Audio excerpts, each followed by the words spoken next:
A Mafia boss's Range Rover broke down on a quiet street in the pouring rain. A fearless 7-year-old girl appeared with a pink toolbox and fixed it in minutes.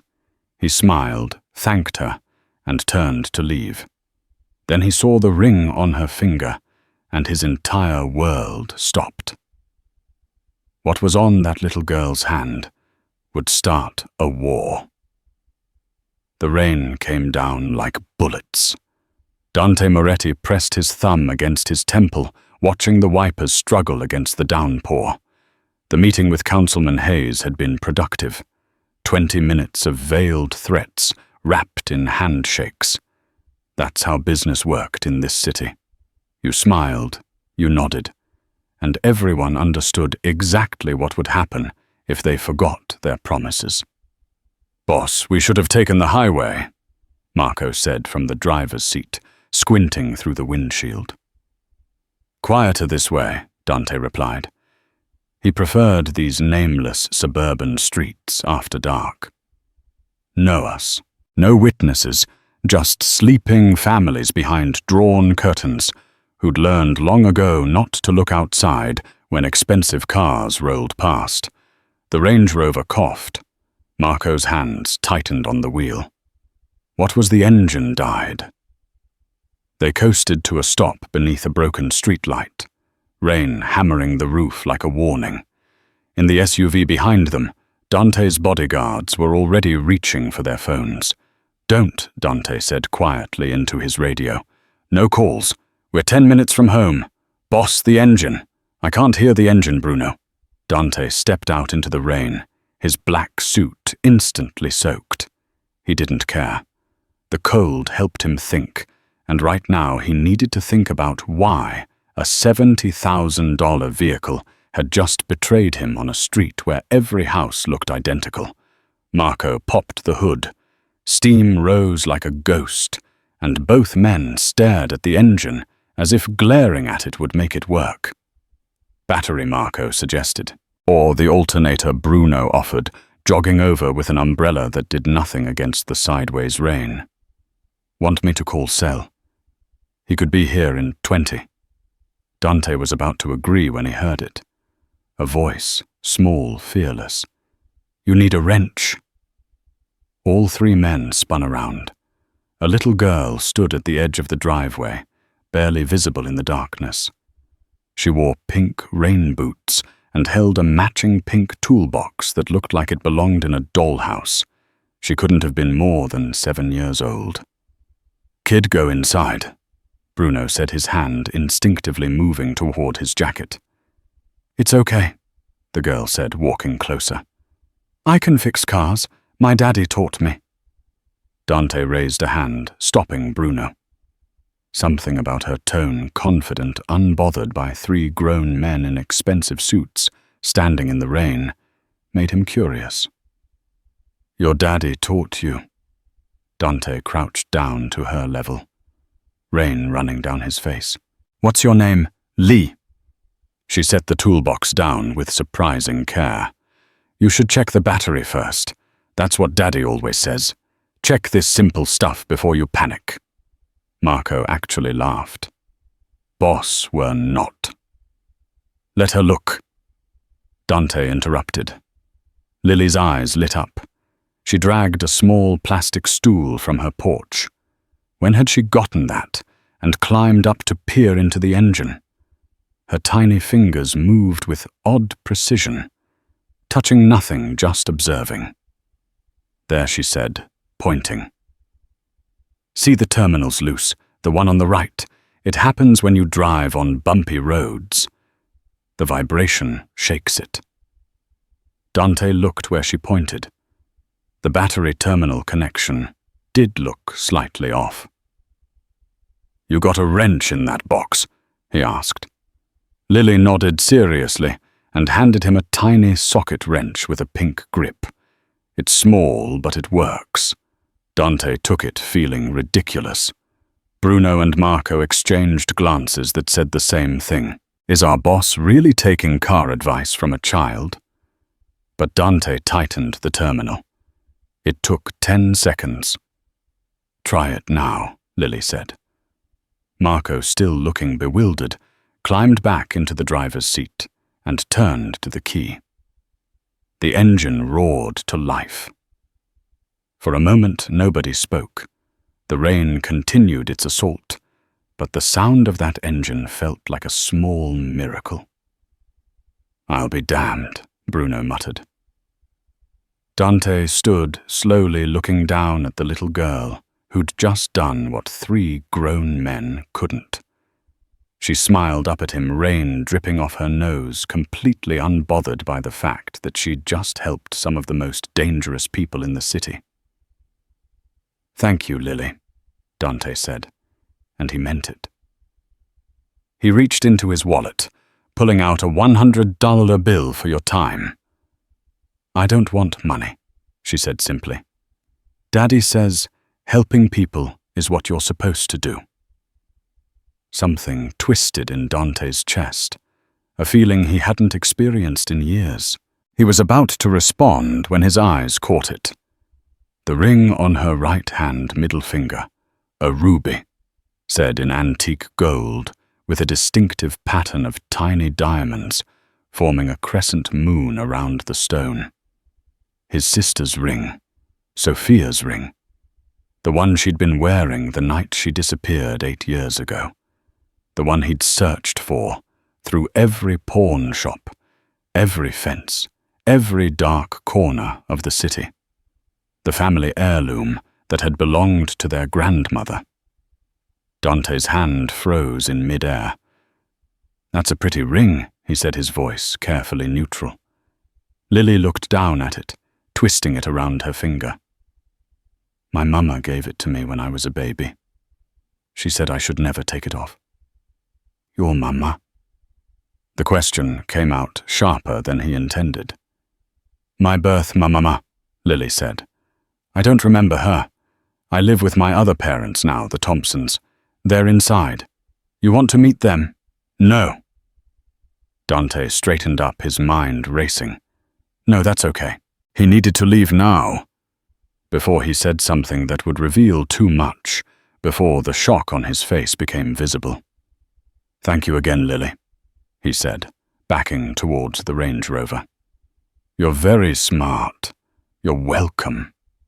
She waved with a hand bearing the ring, and Dante felt like he'd been punched in the stomach. Marco was already pulling the vehicle around. Dante climbed into the back seat, his clothes dripping water onto leather, but he didn't notice. He couldn't stop staring out the window as they drove away, watching the little girl in pink boots disappear into the rain. "Boss." Bruno's voice crackled over the radio. "Everything okay?" Dante didn't answer. He was too busy remembering his sister's face the last time he saw her. Pregnant, terrified, begging him to let her go. And now, 8 years later, her daughter had just fixed his car, wearing Sophia's ring. "Turn around," Dante said suddenly. Marco glanced in the rearview mirror. "Boss, turn around now." But when they circled back 2 minutes later, the house was completely dark. The porch light was off. The pink toolbox was gone. It was as if Lily had never existed at all. Dante sat in the darkness of the car, rain streaming down the windows, and for the first time in a decade, he felt something he'd thought he'd killed years ago. Hope. And right behind it, terror. Because if that little girl was who he thought she was, then everything was about to change. Dante didn't sleep. He sat in his study curtains, drawn a single lamp casting shadows across his desk. In front of him lay a photograph he hadn't looked at in years. His family taken before everything fell apart. His father stern and unsmiling. His mother elegant even in casual dress. And Sophia, 16 years old, wearing that ruby ring on a chain around her neck because it was still too big for her fingers. The same ring now sitting on a 7-year-old's hand. Dante picked up his phone at 3:00 a.m. "I don't care if he's sleeping," he told whoever answered. "Get Carmine on the line." 2 minutes later, his consigliere's grally voice came through. "Dante, what's wrong? I need a full background check." Quiet. No flags, no alerts. Dante read off the address from memory. "Family name is Thompson. Focus on any adoptions in the last 7 years. I want to know everything. Where they work, where they bank, who they know. And Carmine. Yeah, this stays between us." Silence, then understood. Dante hung up and stared at the photograph again. Sophia had been 23 when she vanished. She'd gotten involved with someone Dante had warned her about, a federal agent working undercover, pretending to be an art dealer. When Dante found out, he'd given her an ultimatum. End it, or leave the family forever. She chose to leave. 2 weeks later, she disappeared completely. No calls, no dresses. The agent denied everything transferred to another city. Within a month, Dante had spent a year searching, calling in every favor, threatening every contact. Nothing. Eventually, he'd assumed she was dead. But that ring told a different story. Dawn broke slowly. Dante showered, dressed in a fresh suit, and went through the motions of his morning routine. Breakfast with his underboss's phone calls about shipments and territories, a meeting with his accountant about the new casino project. Everything normal, except nothing was normal. By noon, a manila envelope appeared on his desk. No label, no sender. Inside, 20 pages of information about the Thompson family. Dante read every word twice. Robert Thompson, 41 high school mathematics teacher. Clara Thompson, 39. Nurse at St. Catherine's Hospital, married 12 years. No biological children. 1 adopted daughter. Lily Marie Thompson, age 7, adopted as an infant through a private agency that had since closed down. Birth parents unknown. Adoption date, March 2018.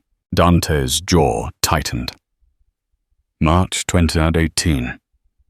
Exactly 8 years ago. Exactly when Sophia disappeared. He kept reading. The adoption had been expedited unusually fast. Someone had paid significant money to make sure the paperwork moved through the system without scrutiny. The file noted emergency placement and medical confidentiality sealed by court order. Someone had wanted this child hidden, protected, or both. Dante stood and walked to the window overlooking his estate. His reflection stared back, cold eyes, sharp suit, the face of a man who'd built an empire on fear and loyalty. But right now he just looked tired. "Boss."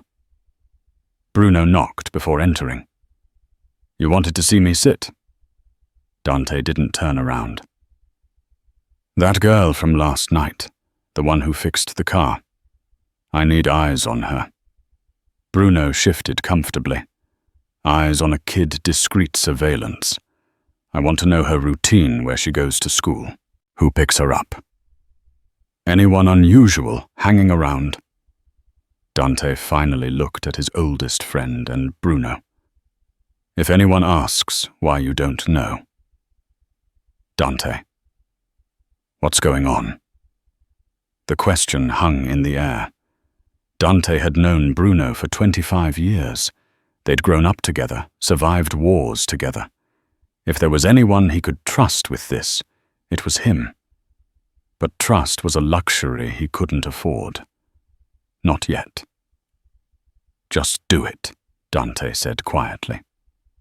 Bruno nodded slowly and left.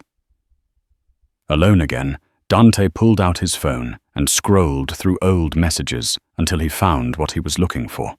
A contact he hadn't used in years. A private investigator who specialized in finding people who didn't want to be found. The text was brief. Need information on a birth mother. Adoption in March 2018. Girl now age 7. Paying double your rate for silence. The response came within minutes. Send details. 1 week. Dante sent the address and Lily's adoption date, then deleted the entire conversation.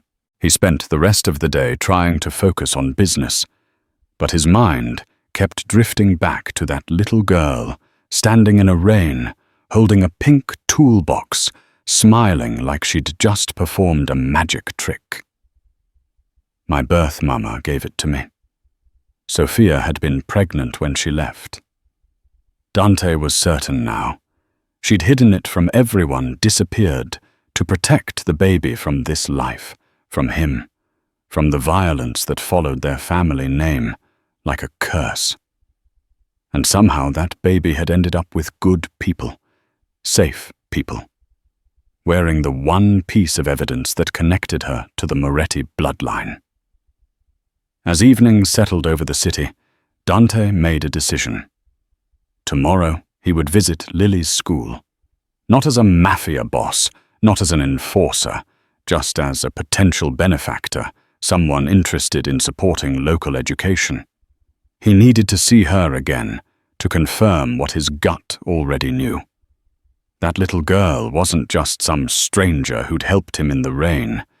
She was family, and in Dante's world, family changed everything. Pinewood Elementary looked exactly like every other suburban school. Brick building, tired playground equipment, a faded mural about reading painted near the entrance. Dante arrived at noon, wearing a charcoal suit that probably cost more than most of the cars in the parking lot. The principal, Mrs. Chun, shook his hand with the enthusiasm of someone who'd just been promised a generous donation.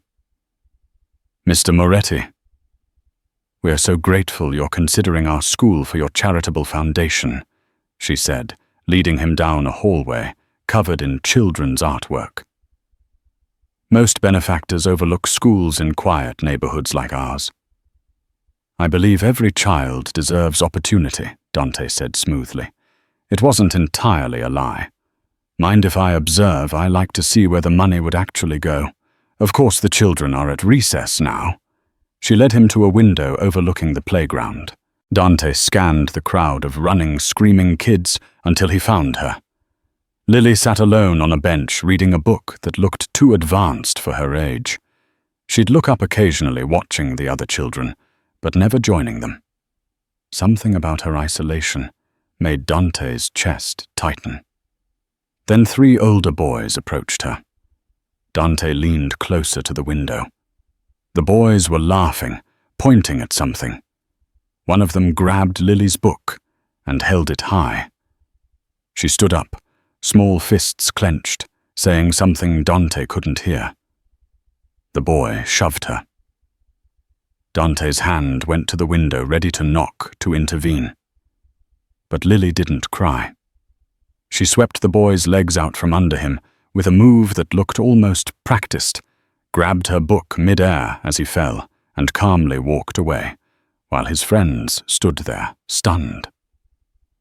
Dante felt a strange surge of pride. "That's Lily Thompson," Mrs. Chin said, following his gaze. "Brilliant child, reads at a 9th grade level, top of her class in mathematics. But she struggles socially, keeps to herself. Why? The school counselor thinks she feels different from other children. She's adopted, you see, and very aware of it." Mrs. Chin paused. "She also has this old-fashioned view about protecting people. Last month, she got in trouble for confronting a 5th grader who was bullying a kindergartner. The other child was twice her size, just like Sophia Dante thought. His sister had always defended the vulnerable, even when it got her hurt. Does she have family nearby?" Dante asked carefully. "Just her parents. The Thompsons are lovely people, very private. They moved here from somewhere out west, I believe." "Why do you ask?" just curious about the students. Support systems. Dante watched Lily return to her bench, adjusting the ring on her finger as she opened her book again. Thank you for your time, Mrs. Chin. He left a check for $50,000 and a promise to return, but he didn't leave the school grounds immediately. He sat in his car across the street, watching the entrance waiting for dismissal. At 3:00 p.m., Claire Thompson arrived in a modest Honda. Lily emerged from the building, immediately spotting her mother and running over with a smile that transformed her serious face. Normal, safe, loved. Everything Sophia had wanted for her. Dante's phone buzzed. A text from Carmine. Call me now. He dialed. We have a problem, Carmine said without preamble. Word got out. Dante's blood went cold. What word about your interest in the Thompson family? I don't know how, but someone's been asking questions at the adoption agency, or what's left of it. Who don't know yet, but Dante, if it's the Giordanos, it won't be. But even as he said it, Dante knew it was wishful thinking. The Giordano family had been waiting years for any sign of weakness, any leverage they could use against him, and he just handed it to them by sending people to dig into records. There's something else, Carmine continued. I found the nurse who was on duty the night of the adoption. Took some convincing, but she remembered. Said a woman brought the baby in young, terrified, bleeding. She'd just given birth somewhere without medical help. The woman had one request, that the baby be placed immediately with a good family far from the city. Dante closed his eyes. Did she give a name? No. But the nurse said she'd never forget her face. Beautiful girl with dark hair and green eyes. Kept apologizing to the baby, saying she was sorry that this was the only way to keep her safe. Sophia's eyes had been green like their mother's. The woman died 2 days later. Carmine finished quietly. Drug overdose. According to the official report, body cremated before anyone could ask questions. No ID ever found. The car suddenly felt too small. Dante gripped the steering wheel, knuckles white. Sophia was dead. He'd spent 8 years hoping she was alive, somewhere happy, free from this life. But she died alone in some hospital after giving birth to a daughter she'd never get to raise. Boss, you there? Find out who's asking questions. Dante said, his voice flat and cold. And Carmine, nobody touches that little girl. Nobody even looks at her wrong. Spread the word. Understood. Dante hung up and looked back at the school, just as Lily's car was pulling away. Through the back window he could see her laughing at something her mother said. Innocent, unaware that her real mother had died protecting her, unaware that the man watching from across the street was her uncle, and unaware that by wearing that ring, she'd just become the most valuable and vulnerable person in the city. The black Escalade appeared on Tuesday. Claire Thompson noticed at first, parked 3 houses down, tinted windows, engine running. She had seen enough crime shows to know when something felt wrong. By Wednesday, it was still there. Different spot, same vehicle. Thursday morning, she called the police. Officer Martinez took her statement with practiced patience. Ma'am, it's probably just someone waiting for their kid's carpool. This is a safe neighborhood.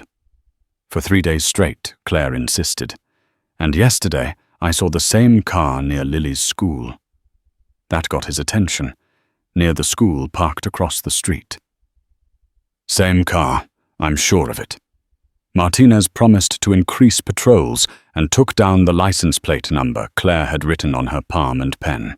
What Claire didn't know was that the license plate would come back to a shell company, or that Officer Martinez's report would be intercepted by someone on Dante's peril before it reached the detective division.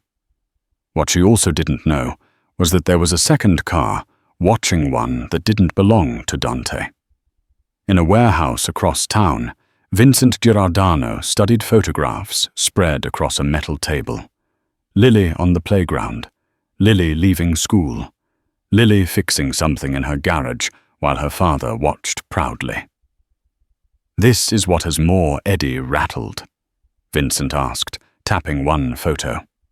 A kid. His son Marco, not to be confused with Dante's driver, leaned against a rusted pillar. "My source says Moretti's had his people digging into adoption records, paying off nurses pulling files that were supposed to be sealed. He's spending serious money to learn about this girl.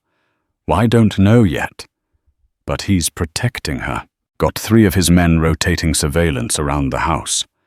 That's the same detail he uses for his own mother." Vincent smiled slowly. In 30 years of rivalry with the Moretti family, he'd never seen Dante protect anyone outside his immediate circle. The man was a fortress. No weaknesses, no emotional attachments that could be exploited. "Until now, I want to know everything," Vincent said. "Who she is, why she matters to him, and how we can use her." "Dad, she's just a kid. She's leveraged." Vincent's voice hardened. "Moretti's been bleeding us dry for 5 years. Every deal we try to make, he's there first. Every territory we claim, he pushes back. If this girl is his weakness, then she's our opportunity." Marco shifted uncomfortably but nodded. "I'll reach out to my contact at Child Services. Do it quietly. And Marco, tell our people to stay invisible. If Moretti even suspects we're looking into her, he'll move her somewhere we can't find." Dante knew about the Girardano surveillance by Friday morning. 2 other guys, Bruno reported, standing in Dante's office, one watching the school, one on the street near the house. "They're being sloppy on purpose. They want the parents to notice." Why, Dante asked, though he already knew the answer. "To flush you out. They're waiting to see if you respond to confirm their theory that she matters to you."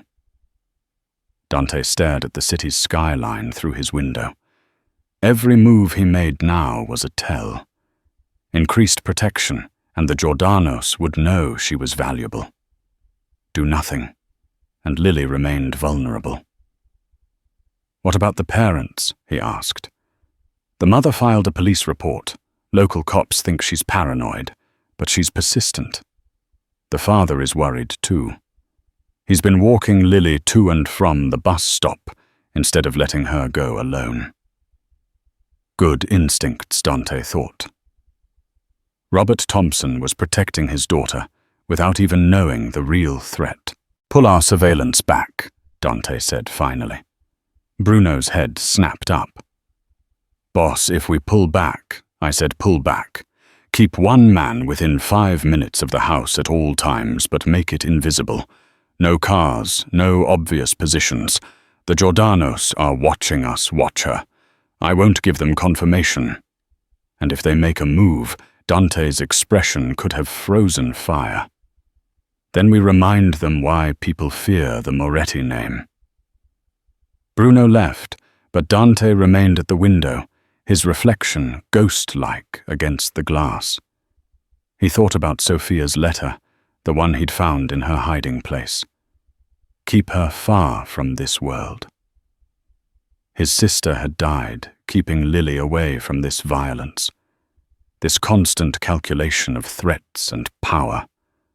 And now, because of a broken-down car and a moment of curiosity, Dante had pulled her into the exact world Sophia had died escaping.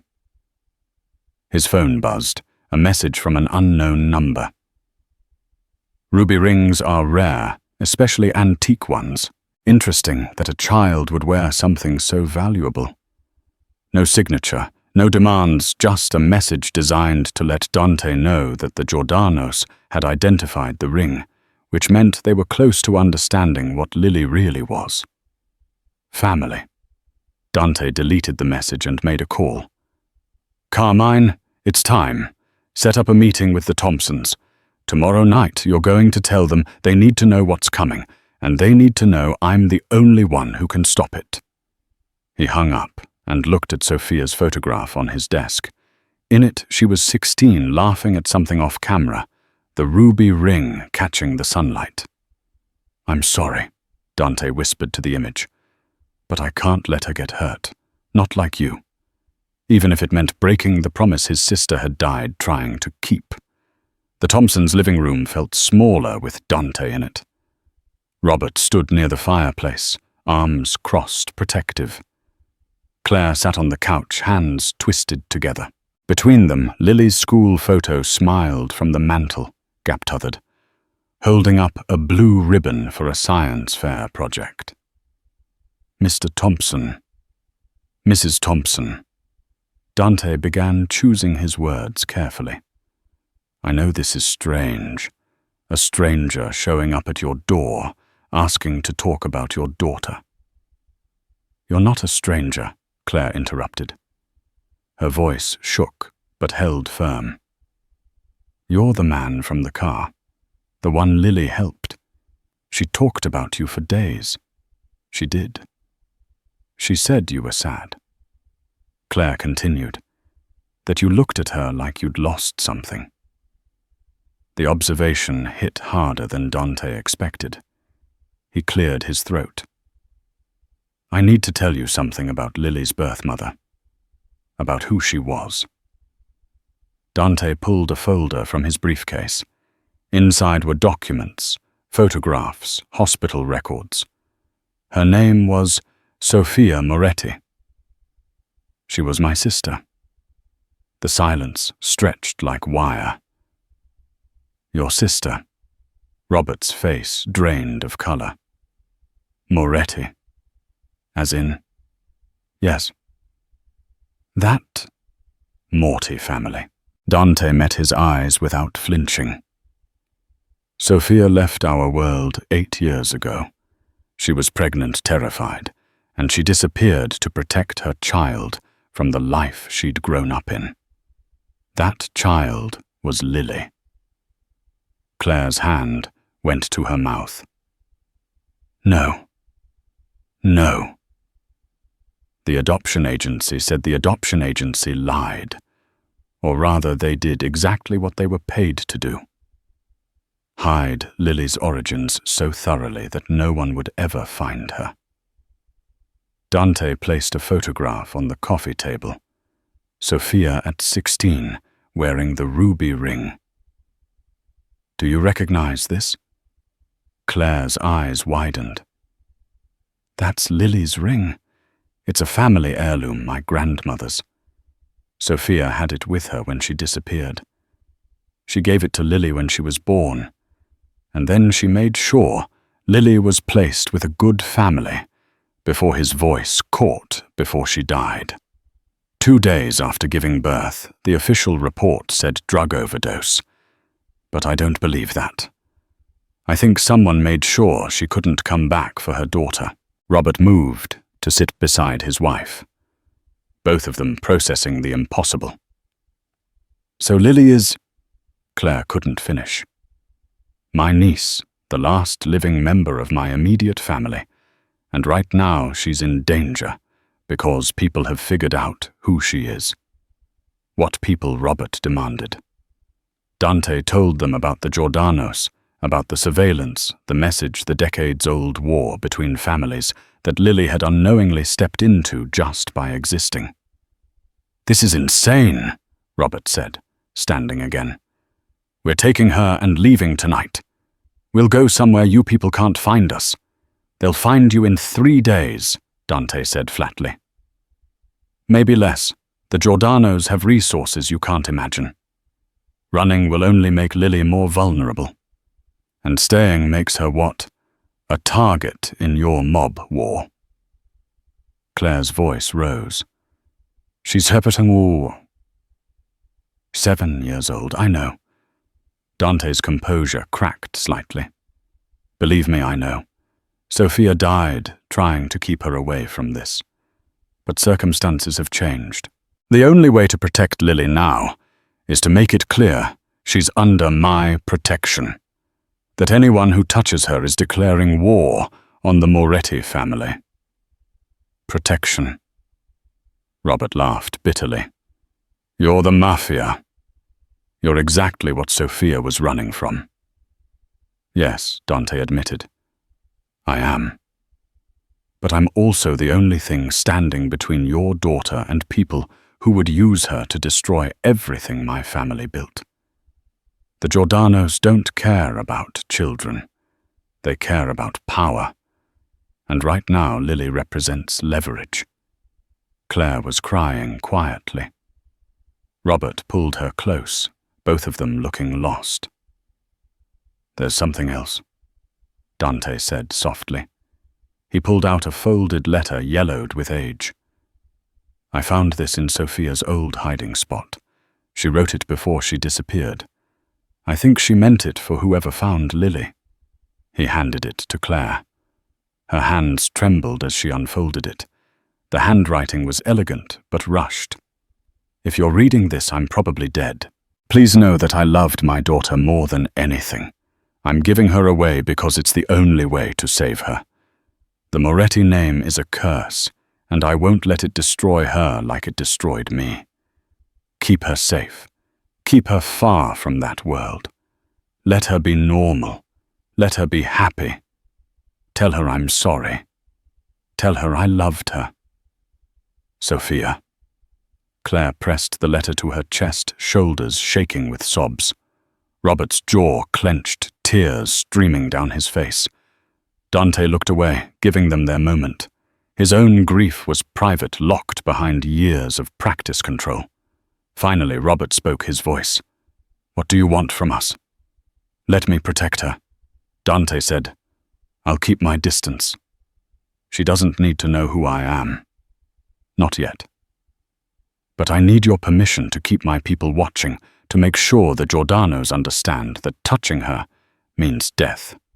And if we say no, then I'll do it anyway. But I'd rather do it with your blessing. The couple exchanged a long look, entire conversations happening in silence. Fine, Claire finally whispered. But you stay away from her. You don't get to be family. You protect her from the shadows. But that's all. It should have felt like a victory. Instead, it felt like another loss. Agreed, Dante said, standing to leave. As he reached the door, Claire's voice stopped him.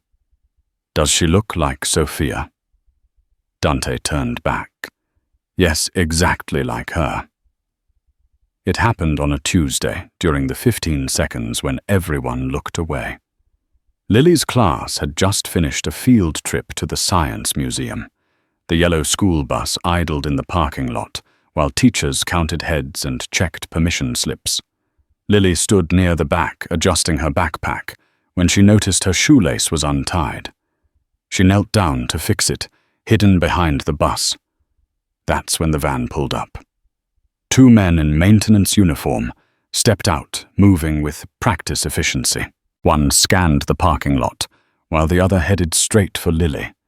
His smile friendly, but his eyes cold.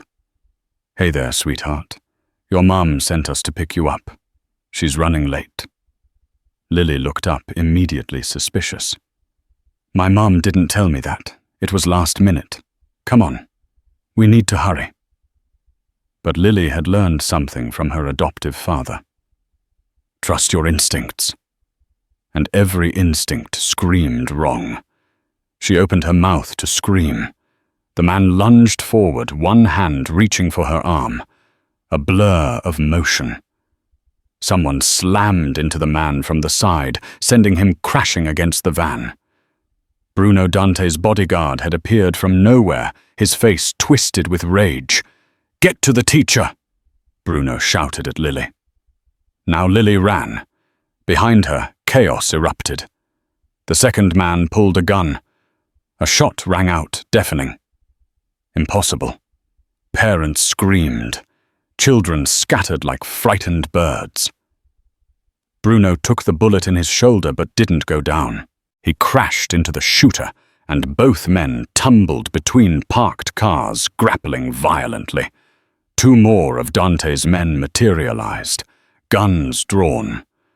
The van's tire screeched as the driver tried to escape, but one of Dante's men shot out the back tire. The vehicle lurched sideways, blocking the exit.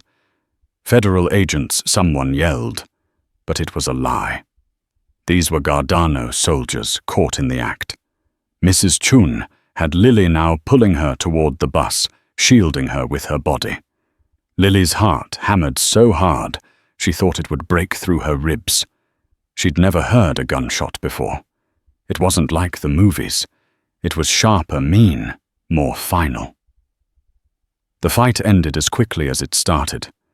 Bruno stood over one unconscious man, blood soaking his shirt. The other two Girardano soldiers were face down on the pavement, Dante's men holding them at gunpoint. Police sirens wailed in the distance. "We need to move," one of Dante's men said urgently. "Cops are coming." But Bruno looked at Lily, his expression softening despite the pain. "You okay, kid?" Lily nodded, unable to speak. "Good girl. Stay with your teacher." Then they were gone, disappearing before the police arrived, leaving only the unconscious Giordano soldiers and a story that wouldn't make sense to anyone investigating. For hours later, Dante sat in the Thompsons' living room again. This time, the atmosphere was different. No car wreck. Robert looked like he wanted to kill someone with his bare hands, and Lily was upstairs, door-locked, refusing to come down. "They tried to take her," Claire said, her voice hollow in broad daylight at her school, with teachers and parents watching. "I know," Dante said quietly. "My men stopped them." "Your men?" Robert laughed without humor. "Your men were there because of you. Because you came into our lives and painted a target on our daughter's back. The target was always there." Dante said the moment Sophia gave her that ring, Lily became part of this world, whether anyone wanted it or not. "I didn't create this situation. I'm trying to manage it by starting a war in a school parking lot." Claire's voice rose. "There were 60 children there, Dante. 60 innocent kids who saw guns and violence because of your family." Dante absorbed the accusation without flinching. She was right. He knew she was right. "The Giordanos broke the rules," he said finally. "There are lines we don't cross. Families, children, civilian spaces. They crossed all of them today. That won't stand." "What does that mean?" Robert demanded. "It means I'm sending a message tonight. One they'll understand." Dante stood, buttoning his suit jacket. "And it means Lily can't stay here anymore. Not for a while. Absolutely not. Listen to me." Dante's voice cut through the room like a blade. "They know where you live. They know her routine. They've proven they don't care about collateral damage. The only thing that saved her today was that I had people watching. Next time, they'll come when you're alone, when she's vulnerable, and they won't make the same mistake twice." The silence was suffocating. "Where would she go?" Claire whispered. "My estate 30-acre compound security that makes Fort Knox look accessible. She'll have her own room, her own space. You can visit any time, but she'll be protected by people who know how to fight this kind of war. She'll be terrified," Claire said. "She's already terrified," Dante's voice gentled. "I saw her face today. She understands something is very wrong at my home. At least she'll be safe while we figure out how to end this." Robert and Claire looked at each other. That silent communication again. "How long?" Robert asked. until the Giordanos understand that touching her means the end of their family. A week may be too inch. We want to talk to her first, Claire said. Explain it ourselves. Of course. As Dante left, he paused at the door. For what it's worth, I'm sorry. Sophia wanted her to have a normal life. I failed her. Yes, Claire said coldly. You did. The door closed behind him with a finality that felt like a death sentence. Upstairs. Lily pressed her ear against her bedroom door, listening to everything the ruby ring, catching the lamplight as her hand trembled against the wood. Lily had been at the estate for 5 days and hadn't spoken a single word. She ate when Claire visited. She slept in the guest room with the door locked. She sat in the garden reading books, but her eyes never moved across the pages. The trauma had locked her inside herself, and no amount of gentle coaxing could reach her. Dante watched from his study window, feeling helpless in a way that no gun or threat could fix. On the 6th day, he found her in the garage. She was sitting cross-legged beside his Aston Martin tools, spread around her like a metallic garden. She had somehow opened the hood and was studying the engine with that same intense focus she'd had the night they met. You're going to void my warranty, Dante said from the doorway. Lily jumped, then looked down, ashamed. I'm sorry. I needed to fix something. Dante understood that feeling more than she knew. He approached slowly like she was a wounded animal that might bolt. What's wrong with it? The serpentine belt is loose. It'll snap soon if you don't tighten it. She pointed with a small wrench. Right there. Show me. For the first time since the kidnapping attempt, something flickered in Lily's eyes. Purpose. She explained the problem in careful detail, using words too advanced for a 7-year-old. And Dante listened like she was briefing him on a $1 million deal. Your father taught you well, he said. He's not my real father. The words hung between them, sharp and painful. He's the man who raised you, Dante said carefully. That makes him your real father in every way that matters. But I have another family too, don't I? Lily looked up at him with Sophia's green eyes. That's why those men tried to take me, because of who I really am. Dante's throat tightened. Claire had asked him not to tell her. Not yet. But Lily was too smart to keep in the dark. Yes, he admitted. You do. Are you part of it? Yes. Lily nodded, slowly processing this. Is that why you're keeping me safe? Because we're family. Yes. She looked back at the engine, quiet for a long moment. Then, will you teach me chess? My dad? My other dad tried once, but I didn't understand it. It was such a small request, so normal that it almost broke him. I'd like that, Dante said. They played every evening after that. Dante set up the board in the library, and Lily absorbed the rules with startling speed. By the 3rd day, she was planning 3 moves ahead. By the 5th, she'd won her first game against him through luck more than strategy. But still, you let me win, she accused. I absolutely did not, Dante lied. She smiled, the first real smile he'd seen since she'd arrived. Bruno watched from the doorway, his injured shoulder still in a sling. Boss, you've got the council meeting in 10 minutes. Reschedule it. It's about the Girano situation. They're getting impatient. Then let them wait. Dante moved his knight. I'm busy. Bruno exchanged glances with Marco. Both men clearly concerned. The boss, they knew, didn't reschedule important meetings to play board games. But Lily didn't notice the tension. She studied the board, bit her lip in concentration, then made her move. Check. Dante looked down at the board, genuinely surprised. Well played, Uncle Dante.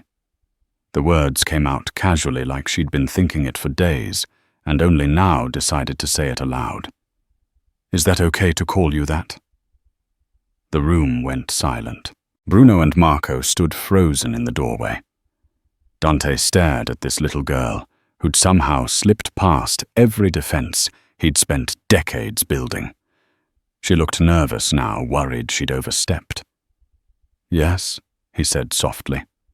That's okay. Her smile could have lit the entire city. The council meeting happened an hour later, and it did not go well. With all respect, Boss Carmine said carefully, people are talking. You've got a child living in your home. You're cancelling meetings and you've declared war on the Giordanos over a girl who isn't even. Finish that sentence, Dante said quietly, and you'll regret it. Carmine fell silent, but others stirred uneasily around the table. She's a liability. One of the underbosses said the Giordanos know it. Every rival family knows it. They see you care about her, and that makes us look weak. Then they misunderstand. Dante replied coldly. Protecting family doesn't make us weak. It makes us more ready. My grandfather built this organization on one principle. We protect our own. Lily is my blood. That makes her untouchable.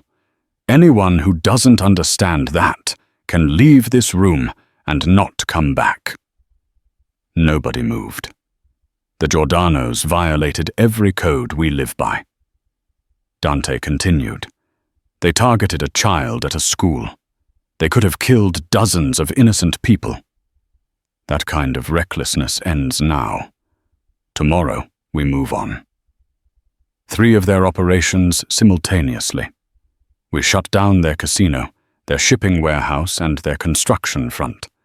We make it clear what happens when someone threatens Moretti. That's a full declaration of war. Someone protested. Yes, Dante agreed. It is. The vote was unanimous, though some voices held more reluctance than others. As the meeting ended and men filed out, Bruno lingered. You're changing boss, the men noticed. Good, Dante said. Maybe it's time I did.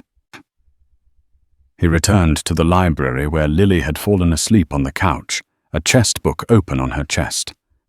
Dante gently removed her shoes, covered her with a blanket, and for a moment just watched her breathe.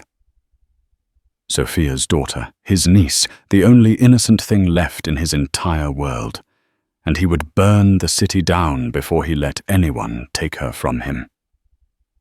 The garden party was Dante's idea. Not the usual gathering of dangerous men in dark rooms, but something different. White tablecloths, afternoon sunlight, the kind of event where families actually brought their wives and children. His most trusted people, only 30 individuals who'd proven their loyalty with blood. Lily wore a yellow dress Claire had brought her, running between tables with a few other children present, finally looking like a normal 7-year-old. She had laughed earlier, actually laughed when Bruno's daughter taught her how to cartwheel on the lawn. Dante watched from the terrace, Carmine beside him. You're really doing this? His consolier asked quietly. She deserves to know who she is, and they deserve to know who she'll become. The girl or the heir? Dante didn't answer. He wasn't sure himself anymore. He clinked his glass, drawing everyone's attention. Conversations died. Lily looked up from where she was examining a butterfly, curious but worried.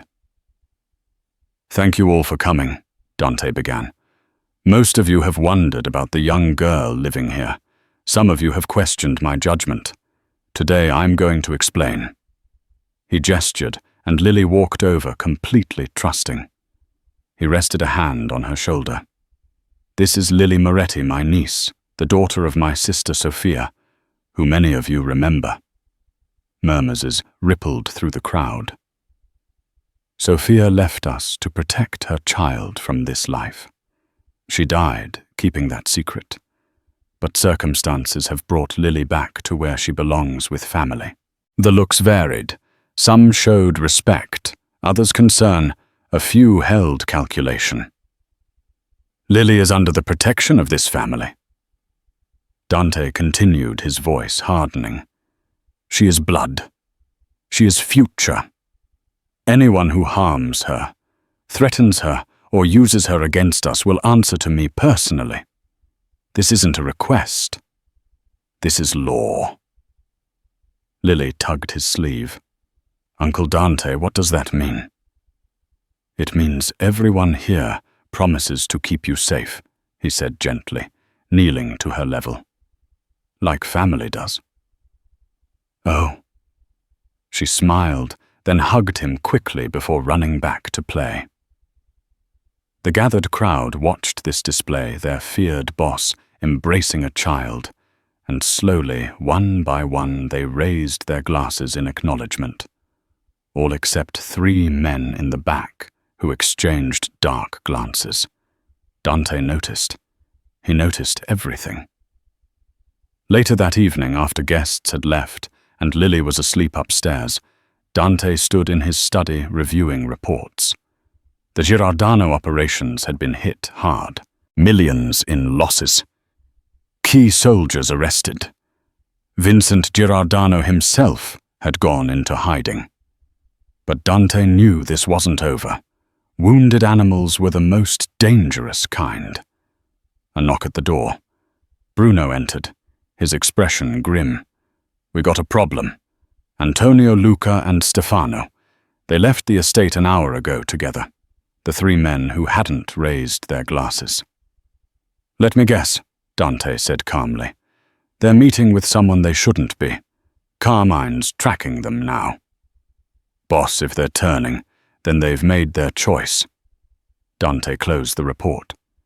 "Handle it quietly. No mess, no trail. And Bruno makes sure everyone understands why." Bruno nodded and left.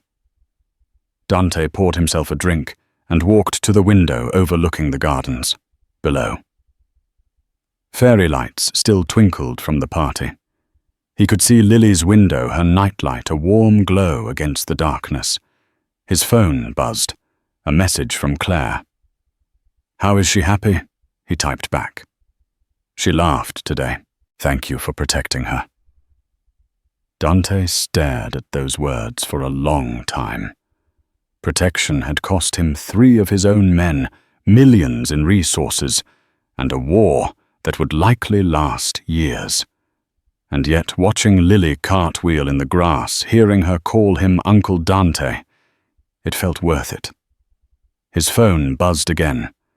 This time, an unknown number. "You can't protect her forever. Eventually, you'll make a mistake. We'll be waiting. V. Vincent Girardano. Still out there, still planning." Dante deleted the message and looked at Sophia's photograph on his desk. In the 8 years since she died, he'd built an empire through fear and ruthlessness. He'd become exactly what their father wanted. Powerful, untouchable, cold. But Sophia had wanted something different for her daughter. Freedom, innocence, choice. The question that haunted him now. Could he give Lily both worlds? Could she be protected by the Moretti name without being consumed by it? Could she grow up knowing her heritage while remaining free from its darkness? He didn't have answers, only determination. Tomorrow, the Thompsons would visit again. They'd been talking about a gradual transition. Lily spending weekdays at home, weekends at the estate until the threat level decreased. Normal school, normal life, but with invisible protection. It was a compromise Sophia would have appreciated. Dante finished his drink and pulled out a piece of paper, beginning a letter he'd probably never send. Sophia. I found her. Your daughter is extraordinary. Smart, brave, kind. Everything you were, and more. I know you wanted her away from this life, and I promise I'm trying to honor that. But she's also Moretti, and that means something in this world. I'm doing my best to give her both safety and freedom, family and choice. I hope that's enough. I hope you'd understand. I miss you. I'm sorry I couldn't save you, but I swear I'll save her. He folded the letter and locked it in his desk drawer next to all the others he'd written over the years to a sister who'd never read them. Outside, the city continued its nightly symphony. Sirens, traffic life, moving forward, indifferent to the small dramas of individual people. But here in this mansion on 30 protected acres, a 7-year-old girl slept peacefully, still wearing a ruby ring she didn't fully understand, dreaming dreams that had nothing to do with mafia wars or family legacies. And for now, that was enough. Dante turned off the lights and walked upstairs, pausing at Lily's door to listen to her breathing, steady, safe, alive. Tomorrow would bring new threats, new challenges, new impossible choices. But tonight, she was protected. Tonight, she was home. And Dante Moretti, the man who'd spent decades choosing power over everything, had finally found something worth more than his empire. Family.